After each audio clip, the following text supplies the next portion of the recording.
And round two historically has been Moline's kryptonite, if you will. Haven't made it to the state quarterfinals yet. Joe, starting with you, what would it mean to both Coach Morrissey and this Moline program if they can finally get over the hump?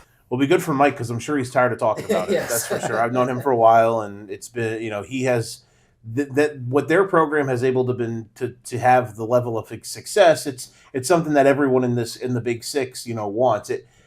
When you look at it from the perspective of like around the entirety of the state, I mean, in each class, obviously, when you make to the quarterfinals, clearly only 8 teams are left.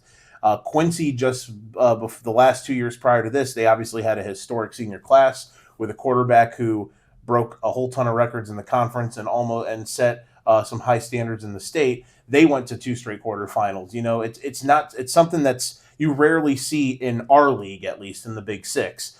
So for Moline, if they can break through, I mean, we talked a little bit. They'd made the quarterfinals technically. What was the year? Once. It was like in 1979. It was once, but that was only when there were 16 teams in the postseason for each class. So they only won 1 game. So this would be their first time they ever did it. And obviously on their mind is a few years ago when I was there for it, up in Yorkville, yes. In I think 5 or 6 overtimes. Easily the best football game I've ever seen for high school in my time covering. And they were literally a half yard short. So I know they've been thinking about that for a long time.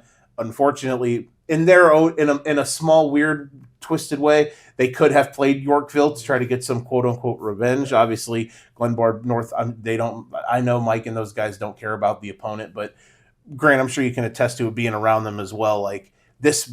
We just talked about the historical presence of like what it means for the league, but for the program and what they've been building, this is something that a box that they've been itching and clawing at the door to check for quite some time. Yeah, walking up the halls each and every day this week, you can hear everybody talking about it. It's definitely been a talking point, and it's big time motivation. It's for your program, it's for your city, and to have something that's never been done in the century plus old the program. It's pretty incredible, and it's a huge opportunity this Saturday for this Moline team. Yeah, going off of that, just being in the hallways, just how excited is the entire student body for Saturday? Well, I talked about confidence. They know that they can match up to anybody in the state. Week 1, you go back to it, they went down to the wire against one of the best teams in Missouri in Rockwood Summit. Obviously, this is Illinois, but that showed that in week 1, before this team has grown as much as they have, they could have compete like that. They beat some really good teams in the Big Six. They beat a really good Andrew team last week.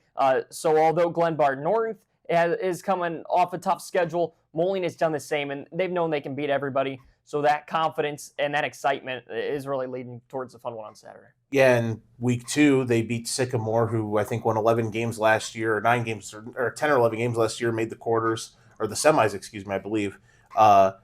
Obviously, what they did early in the conference, Sterling, who made the postseason, handled them. Geneseo, who has been on a really incredible run lately, and obviously had the bonkers game last week, knocking off Rochelle. Congrats to them, obviously. And Moline really kept them at multiple arms length throughout that entire game. So what they've been able to do has been really impressive, and it's a fantastic opportunity for Saturday. And I know those guys, like we said, they're ready to get after it. It should be fun to see them hopefully get the job done.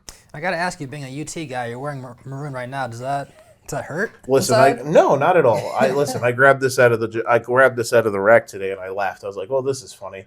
It's a very comfortable sweatshirt. Okay. I obviously cover Moline for basketball. Right. Mike and I are, we have a good relationship. I covered Mike's first year at Moline back in 2017.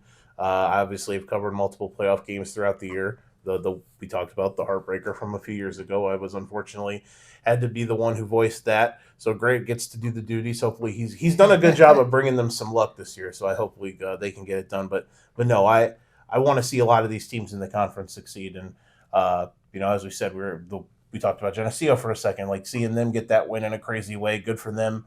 For Moline, obviously as well.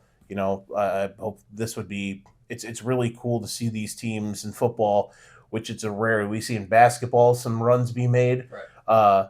But in football it's a bit different because there's just the competition wise, it's a bit of a more broad net when you try to narrow things down.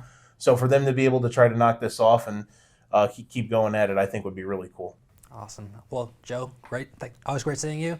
Safe travels to Glenbard North on Saturday. It's going to be a great game on Saturday. That's all we have.